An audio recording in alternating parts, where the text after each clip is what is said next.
Tuffcracker, how you doing? Tuffcracker, how you doing? Doing pretty good.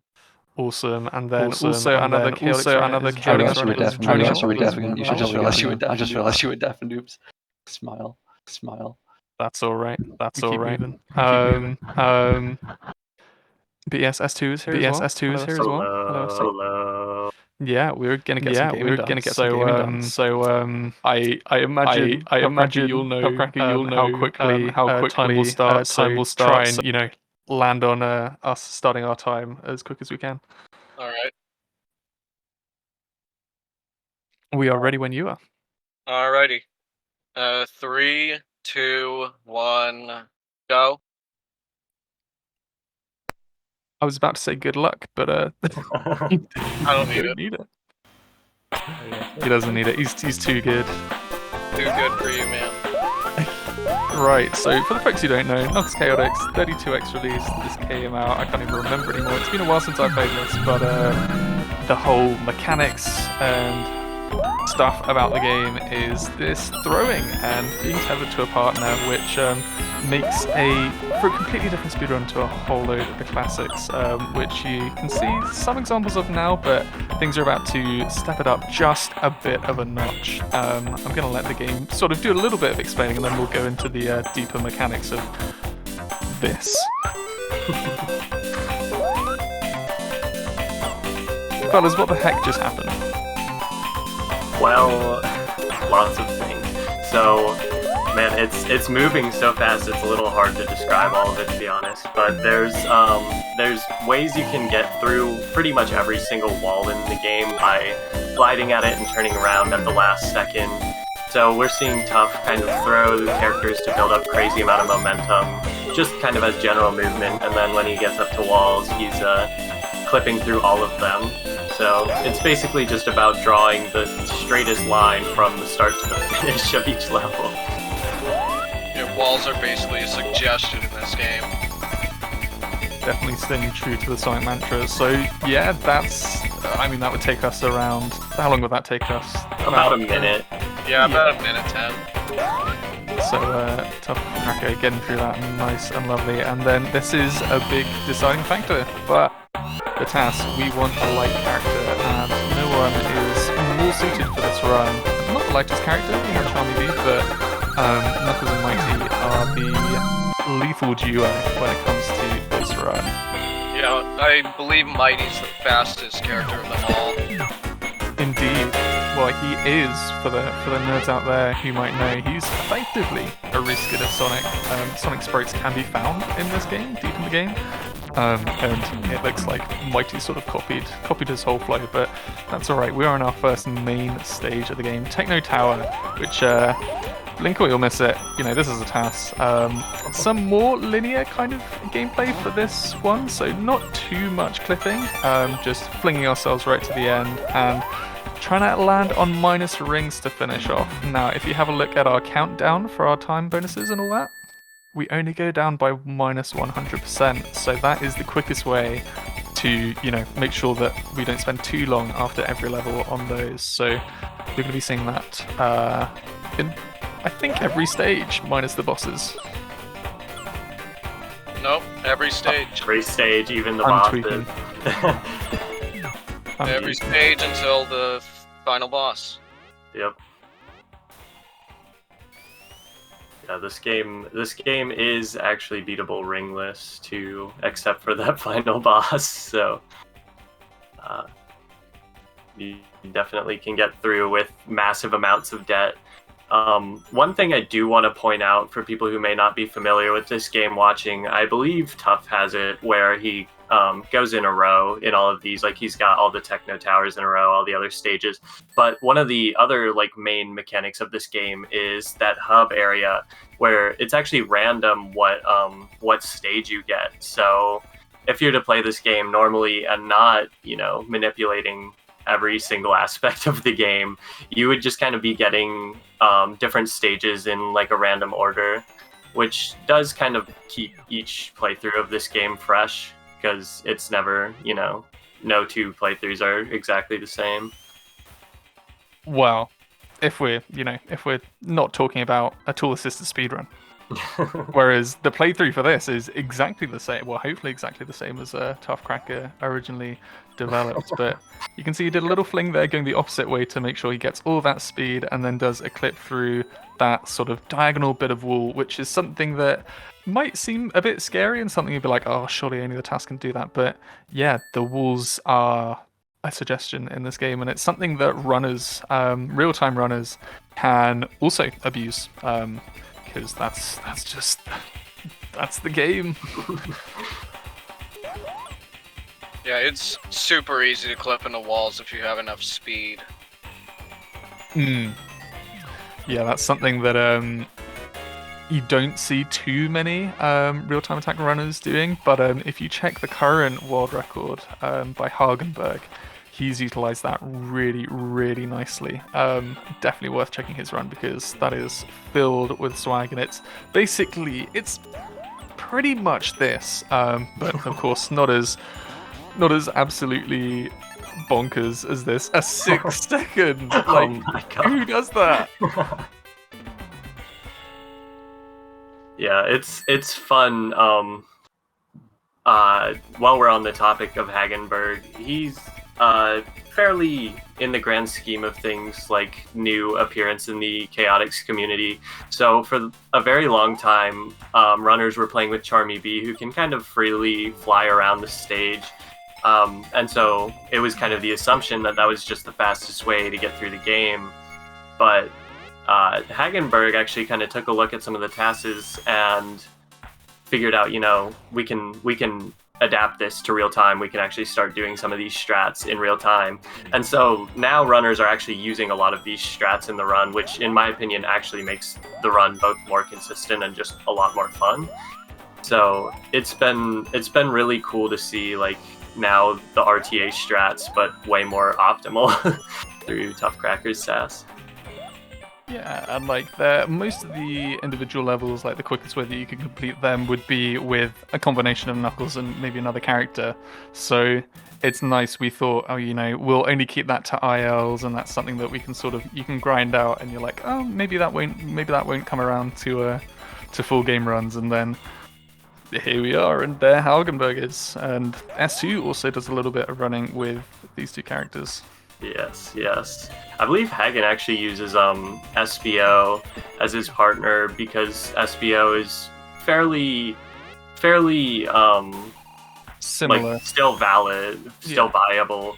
The difference kind of is that Mighty moves a little bit faster and SB is a little bit easier to control in the air. So I use Mighty because I'm simply a fan of red fellas. Wow. Unreal. I no matter how many times I watch this TAS, I'm just always blown away by the movement. Yeah, I rewatched this like last night. This was insane to watch. This is probably my favorite TAS I've ever made. Yeah, it's really a phenomenal one. Truly, to give another shout out, I believe it's Upthorn, maybe just Thorn. Yes, it's Upthorn. Yeah. Upthorn, yeah, made a TAS a long time ago, many years ago, I believe. It's also quite the impressive run. It truly is where we got a lot of the ideas for the wall clipping and all of that. But now, So good. Yes. now I believe this is the most optimized TAS by a significant margin. But still, shout out to Thorn for that TAS. It's also a really impressive, really stylish run. Yeah, he basically laid the groundwork for this run.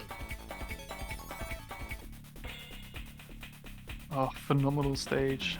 We have some lovely looking levels in this game. I think it's nice that we had CD before this because, examples of Sonic games working on slightly more powerful hardware than the Genesis, and the colors, the way that these games pop, especially because we just saw an All Good Futures where we saw the best color palettes of each stage. I don't know, I'm geeking out right now because Sega hardware could do good, man, even if it was like a complete mess.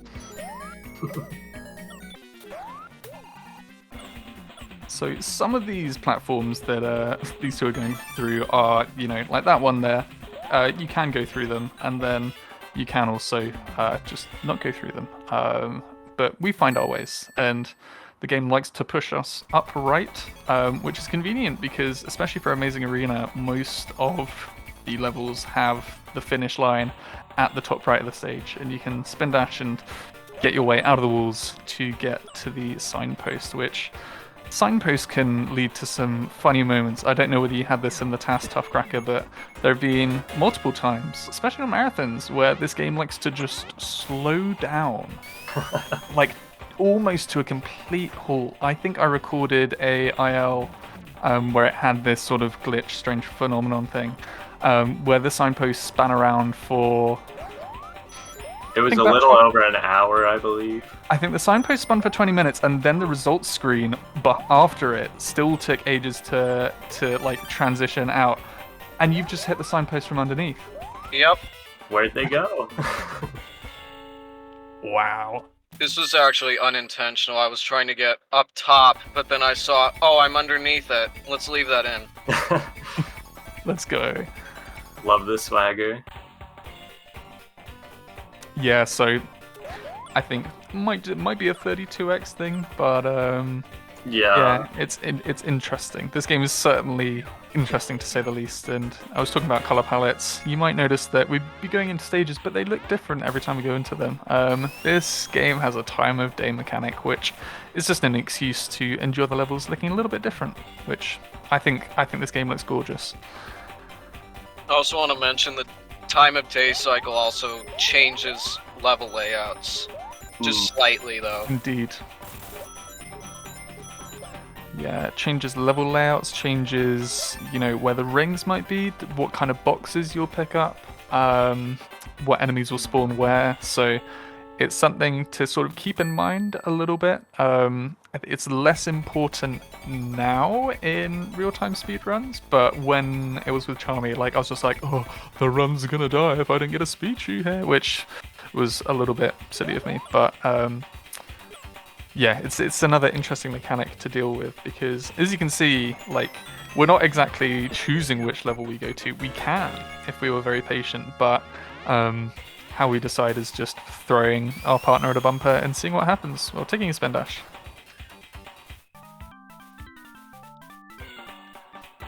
What are we on? Are we on? Ooh, coming up for our first boss fight. Let's go. Yeah, so there's, I guess, 6 bosses in this game. Yeah. Yep. Or 7, I guess, if you want to think about the last one as 2. But I suppose this one is very interesting with this mechanic. I suppose you kind of just bounce around. Very, very interesting boss fight to perform as not Knuckles or Charmy. I don't really know how you're supposed to do it otherwise, to be honest. But luckily being able to glide into it there makes this just really quick cakewalk. Yeah, and whilst Eggman was trying to hit Knuckles there, Tuffcracker was moving Knuckles into a certain position where he could still land hits but wouldn't get hurt by Eggman. And as you can see, without a glide to put himself in position, you're just flying all over the shop. And on minus rings, if he did get hit, he would lose Mighty, and then Knuckles would be flailing with his very nerfed jump height, trying to be like, can I hit this boss? No, he can't. Bless him, he does try. I also want to mention, for throwing, you can actually hit A the frame after you throw your partner, and it will take 10 rings from you, because it's still doing the callback animation, but it's skipping the actual animation. And we saw that, I think, in Techno Tower 4. And that just saves a bit of time. Right there, you can see I just randomly go down 20 rings in less than half a second. Nice. 7 seconds is actually crazy. Yeah. Of that stage.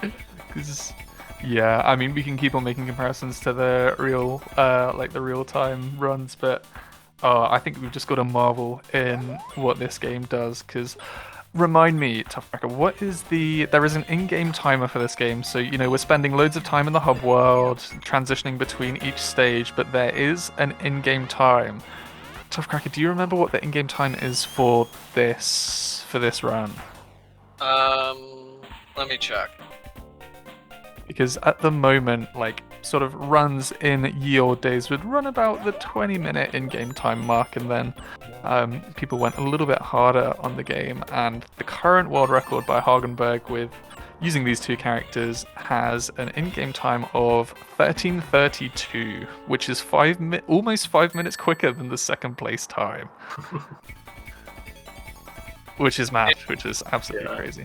Alright, I found it's 8 minutes and 30 seconds. Another 5 minutes shaved off in-game time. Now, in-game time is it's a little sort of inconsequential because you spend so much of this game getting from each stage to each stage, but that's crazy that a in-game time can be like so small for a run that's around the 30-minute mark. And fun fact, it's actually 1 frame off of 8:31. Wow. Guess we got Crazy. some time saving to do, huh? We do a little time save.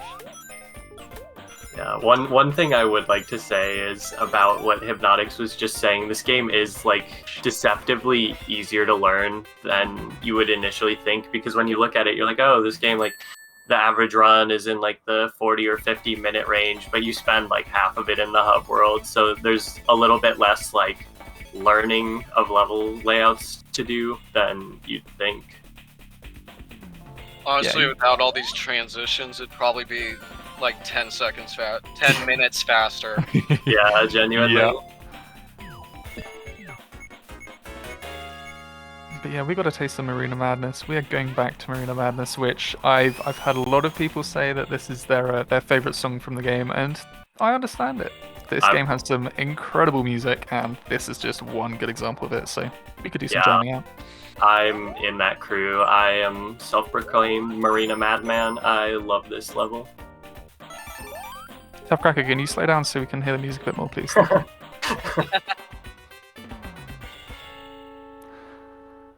Awesome. Well, we talk about so many stage transitions. This might be a moment to transition to our lovely host, Nacho. Is there anything that you'd like to mention as we make our way to the next stage? Yeah, of course. First of all, I would say During to the Summer is the best. Okay, good choice.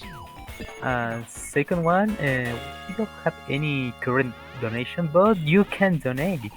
Right now, exclamation donate in the chat to donate. We're raising money for the Abyss Gamers charity that supports players with disabilities worldwide, including the estimated 46 million potential players in the US seeking to have their own enriching experience and form lasting relationships through gameplay. Their organization works on both sides the gameplay experience by engaging players with disabilities and the game developers to promote accessible gaming solutions. So remember, if you want to support this amazing charity, you can donate. Any amount is enough. If you want to. And we're back at you. And I'm still kind of disappointed that During the Summer was so short. Awesome, thank you, Nacho. Yeah, folks, all of your donations so far have been amazing, and as much as the 601 donation total looks nice, I think we can make it even nicer, if you get what I'm saying.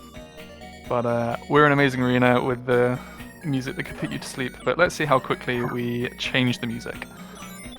That quickly is how quickly we change the music, and that quickly is how quickly we complete the stage. Oh my gosh. While we're on the topic of music, one track that I think is really, honestly, one of, if not the best track in the game. I know where you're going with this. Is I know exactly where you're going with this. The good ending theme. So this is just a beat the game TAS. We're not going into the special stages here, but there is a second category for this game where you get all of the Chaos Rings, not Chaos Emeralds, Chaos Rings for this game. And the ending is different, and it has quite the great track. So also another run that, maybe someday we'll get to see maybe Tuff with a TAS of that or something. Tuffcracker's taken on the TAS for best ending, haven't you? I think. I have. I'm Yeah, actually yes. working on improving it because I've found areas of improvement. Let's go. How exciting. It's very exciting.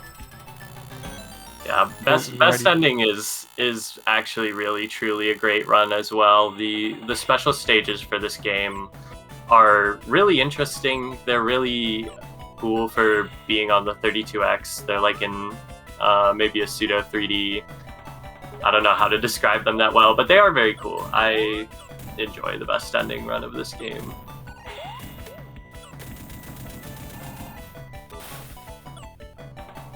And yeah, that was a boss battle apparently.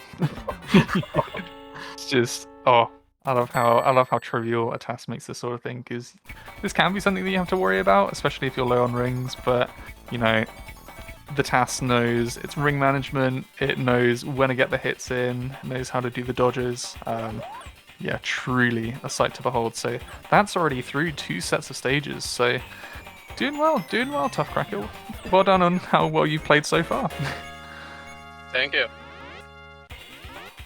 Folks, we're saying that this is a TAS. This is actually just Tuffcracker, pulling out an absolutely mad run right now. It's all live. What's TAS? Ooh, Tu- yeah, I should have Tuffcracker's- mentioned that earlier. Yeah, Tuffcracker's full name is actually Tuffcracker Anthony Speedrun, which means TAS. So I see.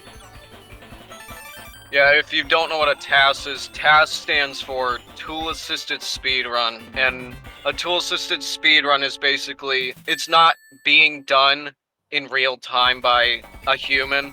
It's a set of inputs that are being played back through an emulator. Like right now, we're playing it back through BizHawk. I blanked out again. that's all right. No, I mean you've explained that very well. And yeah, just doing a TAS means that you can sort of go through a game frame by frame, so you can make precise movements that I don't think any runner could really dream of doing. So it gives you a good example of what a perfect and, as we said, tool-assisted, non-human speedrun can look like. But there's always a human that's behind all the theorizing, there's a human behind all of the inputs that they put into the game, so we can't forget about the people behind it, and Tuffcracker is indeed the person behind it. And some inspirations too. But yeah, no, the TAS community is just, it's probably just as big as the main speedrunning community. Maybe not quite as much, but it's something that's been going on for a long time. And yeah, I mean, it's always fun having a look at TASs, because you think, oh yeah, I know everything about this speedrun, and then you watch TAS, and you're like, oh, okay. Yeah, like I was saying earlier too, the TAS for this game has very much shaped the meta, so we support TAS in this household. Amen. If no one got me, I know TAS got me. Can I get an amen in chat? Amen. Amen. So another boss fight? Was this 5? Yeah, this is 5. Yeah. Okay, so everybody, if you enjoy geometry, boy, have we got a boss fight for you. Check out those diamonds. Oh yeah. Let's go 32x.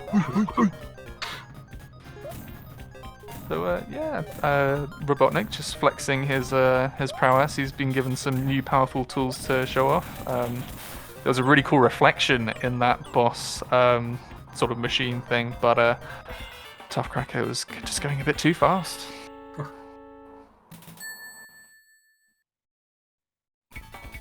Also, these animations, these idle animations, are peak gaming, and I won't be taking any questions on the matter.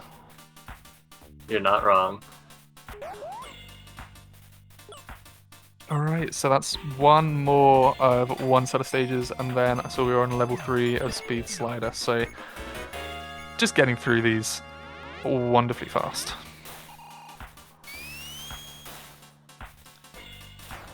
Speed Slider we've seen a couple of already, but it lives up to its name.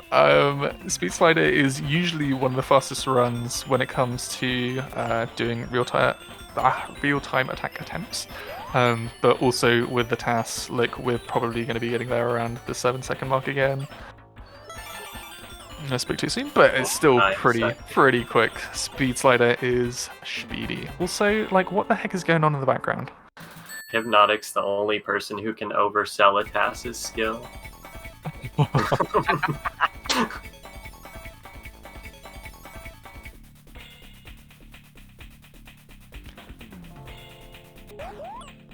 Yeah, it really is truly phenomenal to just see like how quickly you're flying through this game. If you've seen like a RTA attempt of this before, it kind of drags out a bit. Like it's not terribly long. It's definitely not like horrible, but the fact that this is like nearing the end of the game is wild.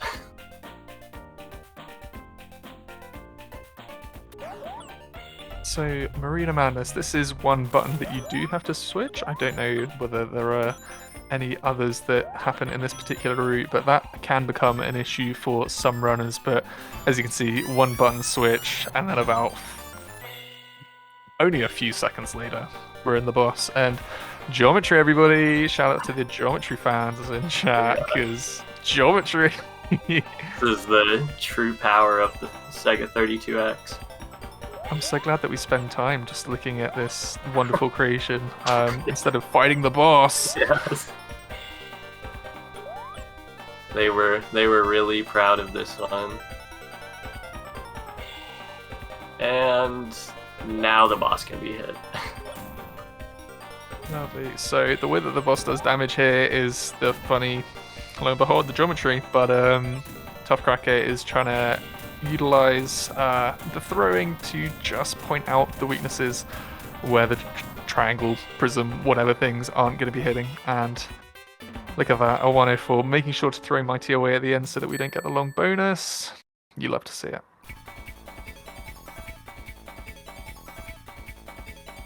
And I do want to mention, if you get the secret bonus at the end of a level, then it cancels out the negative ring trick. Yeah. Did you get any like secret bonuses when you were making the TAS? Nope. That's good. So it's basically just avoid all the monitors. Yeah, there's two ways to get a secret bonus, and it's either by having an active power-up from a monitor at the end of the level, or to end the level on an exact second, so like the millisecond reading being 00 will give you a secret bonus as well. Thankfully, we have not run into that with the TAS, because it adds so much time. Why? Because Sega said so. Because, you know, maybe someday somebody will go for a high score attempt in Knuckles Chaotix. Oh yeah, a full run. Wow. You can dig out the archives. The Sonic Center does have some ring attacks. I don't know how much evidence there is there, because the Sonic Center is a strange website, but yeah, people have given it a go. I think even Flying Fox has given it a go a bit. You're saying? I do believe Andy, who has a majority of the scores on Sonic Center, has very well documented their times, and shout out to them as well, because not only did they make the ringless run of Knuckles Chaotix where they beat the game without rings, but also just they in general are a very good runner of Chaotix. Like I said, they have a majority of times and scores over there, and yeah, they're just overall a very skilled player of the game.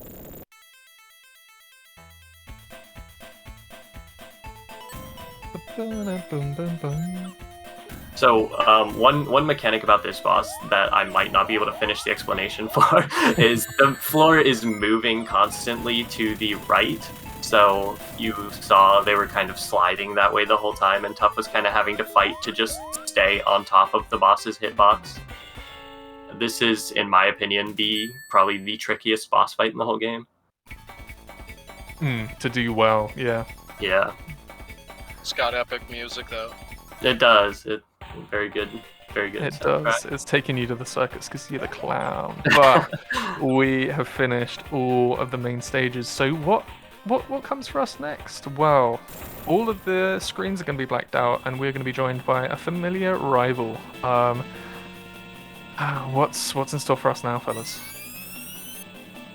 Got Metal Sonic coming through here, and using the stage selector that we've been using the entire game as a weapon. So if Tuff were to land on any of the numbers that aren't the X, then random things would happen, like it would shoot missiles or whatever.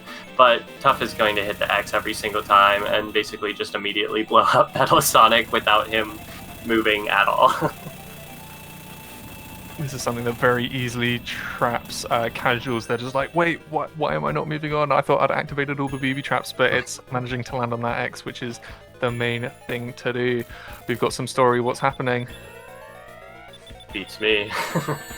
What's happening? Robotnik's doing something. He's going into one of these big old rings. What's going to happen? We are going to be seeing Metal Sonic Kai looking all big and scary. And yeah, well, I mean, Tuffcracker's going to be dealing with him pretty quickly.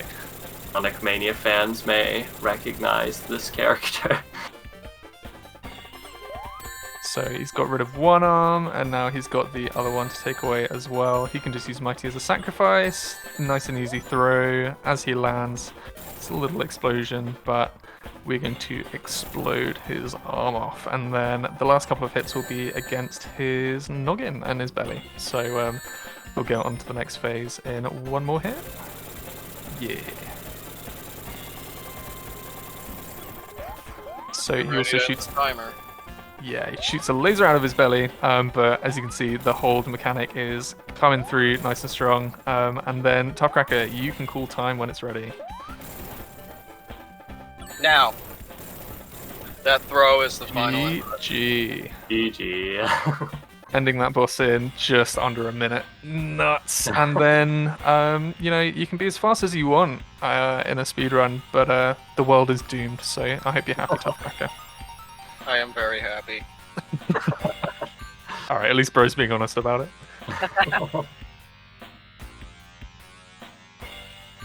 Awesome. Well, Tuffcracker, I'm so glad that you were up for having this shown off on this event. Is there anything else? I know we had a lot of time to sort of talk about inspirations and just stuff about the game, but are there any closing words that you'd like to say before we move on to some boss shuffler, classic boss shuffler? Boss shuffling. Yeah. Honestly, I really don't have much to say, other than shoutouts to Hibnotix for really inspiring me to get into Chaotix speedrunning.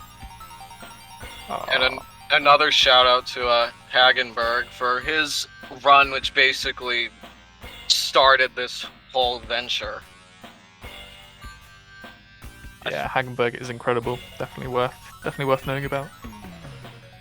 I think that may be it. Thank you, Hibnotix and S2 for joining me. Thank you for having us, And man. yeah, and I think we're pretty much done. Awesome. Well, everybody, thank you for catching this, and over to our good friend Nacho.